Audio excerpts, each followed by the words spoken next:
What's up, guys? This is Tabletop Vibes, and today we're taking a look at my top 5 nostalgic board games that I used to play when I was a kid. And yeah, with my family, usually with some friends. We had game night on Monday nights.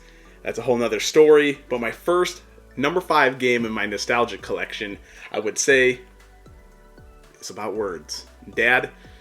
My dad used to make up a lot of words for this game, I would say. And it is Scrabble. We used to play a ton of times. We were always playing the game. Do you know your 2-letter words? Can you get a 4 or 5-letter word to score ultimate points? Can you use the X correctly? Things like that. I mean, it was a blast if you know how to spell. We played all the time as a family. We even had the bougie version that used to like spin on a Lazy Susan so everybody can like get it and see it. And then in this game, you're making words, or it should be words that are for real. Get the dictionary out. There's even a Scrabble book if you want to get real serious. And so you're placing out your words in a line, or horizontal or vertical line, connecting different words to each other. And then after the whole bag is done of no more words, or tiles, you then score. So yeah, it's a blast. We played it all the time as a kid, and we were always challenging my dad on all his words that he would make up. Love you, Pops. But yeah, I'm pretty sure a lot of us kids won. So that's my number 5, Scrabble. Going on to my number 4 nostalgic game of my life is, and I might not say it correctly, is it Rummikub? Rummikub? Rummikub? I don't know. We used to call it Rummikub or Rummikub. My sister was super good at this game. She was always getting the little suns. They're like wilds. You're trying to make runs and sets of different colors, and then whoever has those and does it the quickest and finishes has Rummikub or Rummikub. And to be honest, I think we always played with more players than it allowed. I'm not really sure. I have a big family, so that's kind of stuff we were doing. But yeah, Rummikub. Someone tell me which one, how it's supposed to be. I don't know. Maybe I have to sound it out. But this was really huge in our family. My one sister, she was really good at it. She won all the time. It's just a classic, you know? Like, I don't know. You see this, it just brings back memories sitting around the table in our living room, the fireplace, playing Rummikub. It was good times. That's my number 4. Okay, what is my number 3 nostalgic game on my list? Okay, this game is iconic. They made a billion versions. It's not Monopoly, just so you're aware. It's the other one. It's Risk. Oh my god. So if this didn't bring brothers together, I don't know what does. So my brother and I, we'd play Risk. I actually have 2 brothers. We'd all play Risk. My one brother's not great at Risk. He never liked playing. We always made him play. And my older brother made me play Risk, and then he would win. When he would win battles, he would headbutt me in the forehead. That's tough love, I guess. It taught me not to lose really good. And so, yeah, Risk, right? The game of strategic conquest. You're rolling dice. You're moving into different countries. I always took Venezuela, South Africa, North Africa, and tried to like hold the line on both sides going into North America and into the Asia. Like, I didn't want to take over all that. It's too much work to maintain. Where everybody else in my family started in Australia and moved their troops out. So like you're getting cards for taking over territories, right? Like the old school way. If you have the old version, you got not a tank. You got your cannon, your foot soldier, and your cavalry units. And if you get 3 of one or 1 of each, you can turn it in to get more armies. You never want to be first, though, because that guy gets screwed. You want to be next. And if you take out an opponent, you take all their battle cards.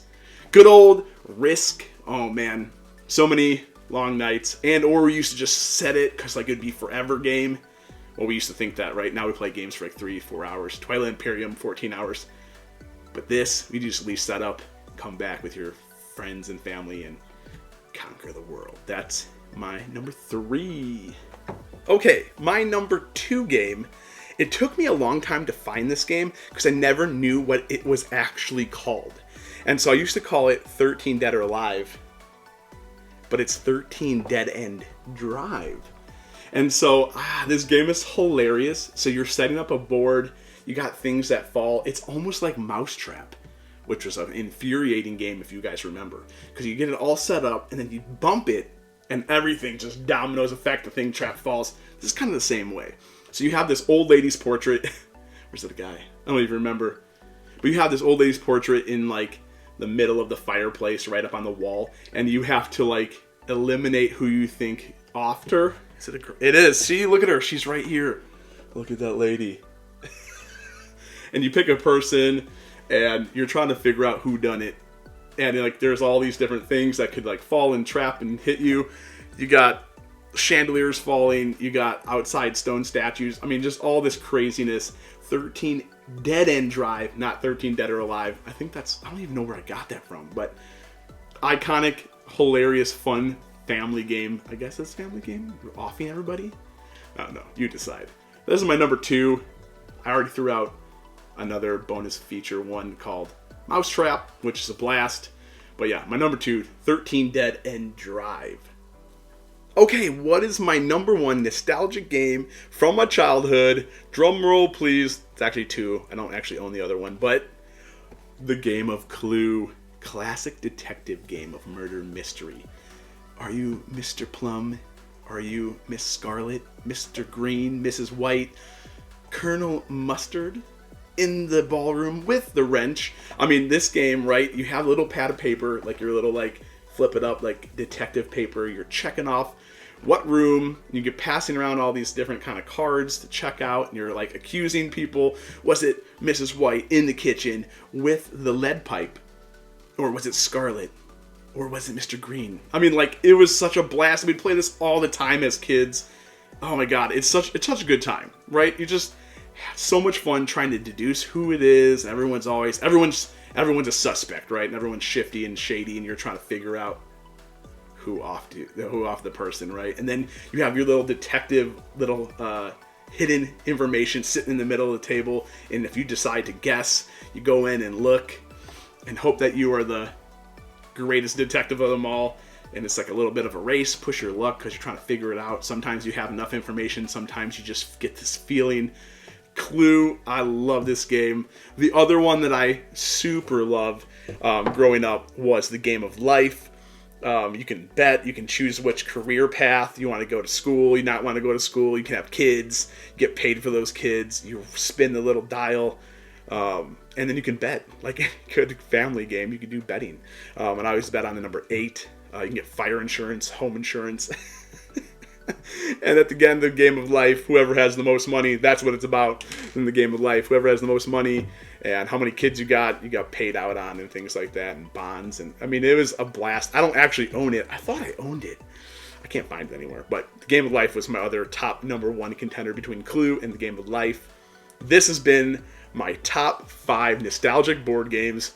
Let me know what yours is, your number 1 nostalgic board game is growing up in the comments. As always, thanks for watching. Like, subscribe, and comment. And we will check you next time. And this has been Nostalgic Board Games with Vibes. See ya.